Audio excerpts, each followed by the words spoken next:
मनु के संतान थे। तो जब मार दिए गए तीसरा को, तो ब्रह्म हत्या प्रकट हुआ।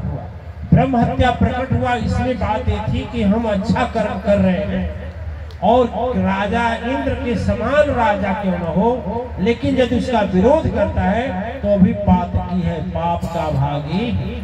इसीलिए कहा जाता है कि कोई अच्छा कर्म करता है, यदि तुझसे नहीं हो पाता है तो मत करो, लेकिन विरोध भी मत करो, विरोध हो मत करो।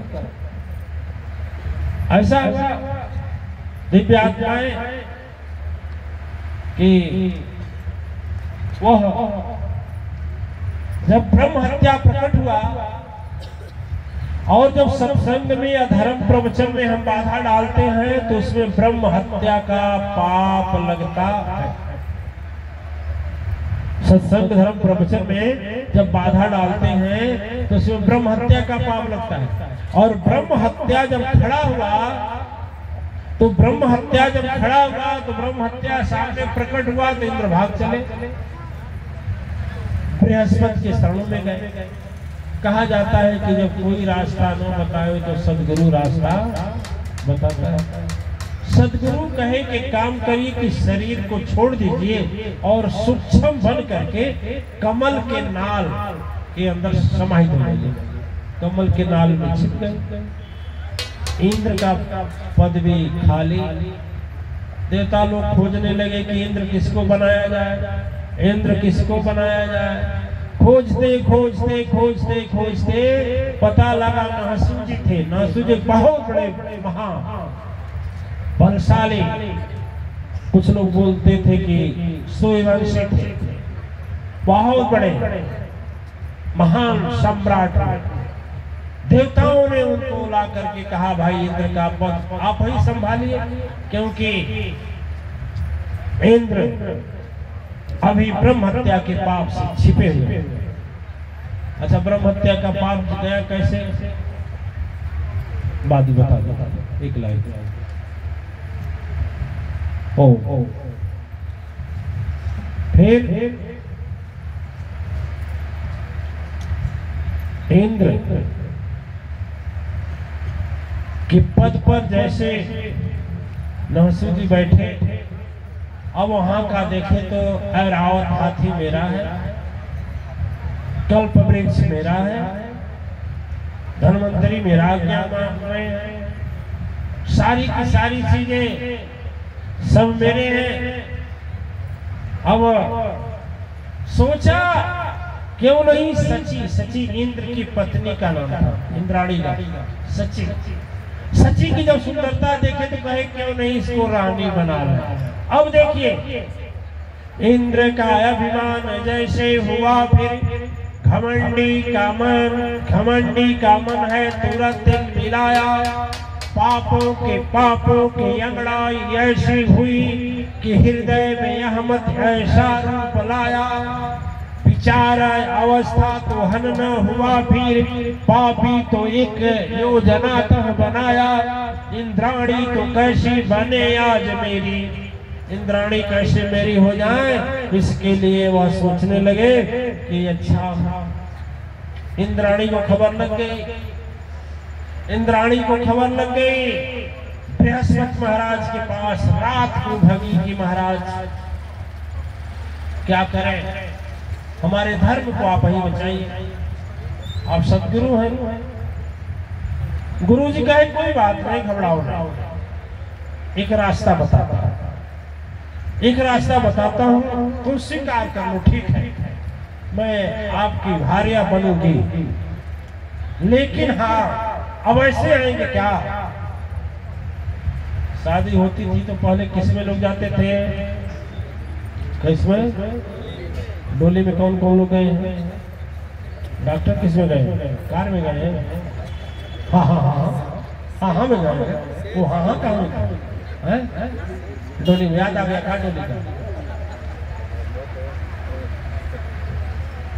बोली, इंद्राणी बोली अरे डोली में आओ ना, ठीक है, कहार और किसी को नहीं, सातों ऋषियों को कहार बना लेना। देखिए जब काम वासना अच्छा ये अभिमान जब आता है ना, उनको अभिमान हुआ कि मैं राजा हूँ, घमंड हुआ कि राजा है, तो इंद्राणी भी मेरी हुई। करेक्ट है। अब देखिए अभिमान के बाद वासना की पारी होती है, वासना प्रकट होता है। जब वासना प्रकट हुआ तो देवदूतों ने जाकर बताया कि महाराज ऐसा है कि इंद्राणी बोले हैं कि हम तो स्वीकार करती हूँ उनको, लेकिन हाँ एक ही शर्त है कि वह मेरे पास आवे तो डोली पर चढ़कर आवे और सातों ऋषि को कहार बना कर लेकर। कहार जानते हैं, ढोलने वाला। अब बोलो, कहा जाता है माँ नहीं मातु पिता नहीं देवा, संतन से करवा वही सेवा, जाकर आशया चरण भवानी, सो जानहु निश्चर संप्राणी। अहंकार था ये जो भगवान से दूर करता है, सुख से दूर करता है, शांति से दूर करता है। सब सुख का होते हुए भी जब घमंड होता है तो किसी सुख का वह भोग लेने नहीं देता है, कितना हो सुख हो। जैसे अभिमान हुआ नरसिंह जी को, और जैसे अभिमान हुआ ऋषि को बुलाए गए, चल उठाओ कंधे पर, और कंधे पर लेकर ऋषि लोग चलने लगे। बेचारे राजा का क्या है करना ये, लेकिन ऋषि तपस्वी वो कहाँ चल पाएंगे इतना तेज। इसको घमंड लगा। काम के बाद अभिमान के बाद वासना आया। देखिए चारों जब इकट्ठे हो गए तो विनाश होता है। काम के बाद अहंकार के बाद वासना आया। पहले तो अभिमान हुआ मैं राजा हूँ, फिर वासना जगी कि गैर की पत्नी को पाने के लिए फिर भूल गए और सातों ऋषि से डोली ढोवा रहे हैं। निश्चय समान व्यवहार होने जा रहा है।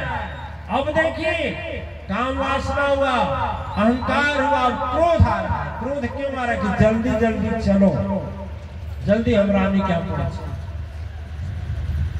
बहुत से लोग जब अपने संसारी काम को जल्द ही पूरा करने का कोशिश करते हैं ना, तो भी उन्हें जय की बजाय पराजय होता है। ठीक है ना। इसीलिए कहा जाता है कि धीरज धरहु तो उतरहु पारा, नहीं तो डूब मरहु मझधारा। कुछ लोग आते हैं सोचते हैं कई दिन चले गुरु जी के यहाँ, और गुरु जी से मंत्र लो ना 12 घंटा में हो जाए काम। छोड़ कौन गुरु जी है, मैंने आगे जाए आगे हो जाए। हम ध्यान जैसा कुछ है कहा कि कर्मेश्वर जैसा, चेतन महाप्रभु जैसा 10 वर्ष तक घूमेंगे। अरे ऐसा गए, फट से गए, फट से मंत्र लिए, झट से आए, अपट से काम किया। खटपट झटपट चटपट। ठीक। अब उसे बोला, कहा कि चल मुझे लेकर के जल्दी जल्दी चल। इंद्र बोलने लगा और जल्दी चल, और जल्दी चल। कहाँ चल पाएंगे ऋषि। अगस्त जी पीछे तुरंत किया ही प्रहार, तुरंत सुनाओ, और तुरंत लात से मार दूंगा सर पर। अंग्रेजी संस्कृत है जल्दी जल्दी चल। जब अगस्त जी को लात से मारा तो कूप गए हैं ऋषि तुरंत, क्रोध अग्नि की आफत आई है, इंद्र तेरा नहीं भलाई, सातों ऋषि की भृकुटी अब छाई है, पटक दिए हैं डोली वहां पर, अभागा श्राप लो यही हमारा है, अजगर बनकर जा तुम भोगो।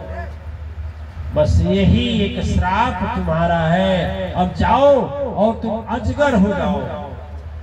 अजगर का श्राप देते हैं दिव्य आत्माएं। शास्त्र के पन्ने में 2 लोग अजगर का श्राप पाए हैं, एक नहसू जी पाए हैं और एक काकभुसुंडी जी पाए थे। काकभुसुंडी भी गुरु के आने पर प्रणाम नहीं किया, शिव मंदिर में बैठे रहे, तो भगवान शंकर स्वयं श्राप दे दिए कि जाओ अजगर सब बैठा है, अजगर। और नहशूर जी को सप्त ऋषि ने श्राप दिया, जाओ तुझको मैं श्राप देता हूं कि दुष्ट आज कामंद हो गया है, अभिमान तेरे पास, इंद्र का घमंड हो गया है, देख तुझसे बड़े शक्तिशाली भी हम लोग हैं, चाहे तो इंद्र का पद ले सकते हैं, लेकिन इंद्र का पद ठुकरा देगा और लो मेरा श्राप है कि जाओ अजगर हो जाओ। फिर वह जाकर के अजगर होते हैं। कई हजार वर्ष बीत गया दिव्यात्माएं, कई हजार वर्ष बीता और कई हजार वर्ष के बाद फिर महाभारत में युधिष्ठिर प्रसंग में फिर तब उनका उद्धार होता है। उस समय देखिए अभिमान जब भी मन में आएगा, अभिमान जब भी तैयार होगा, वह हमेशा नाश करेगा और वो अपने आप प्रकट हो जाता है, बुलाना नहीं पड़ता। कोई निमंत्रण देता है को? कोई देता है? अपने आप आ जाता है। कहानी सुने कि नहीं सुने? दो साथी थे, सड़क गए नदी के किनारे घूमते घूमते एक नदी किनारे गए। एक साथी दूसरे साथी से कहा कि देख भाई, हमारी इच्छा है कि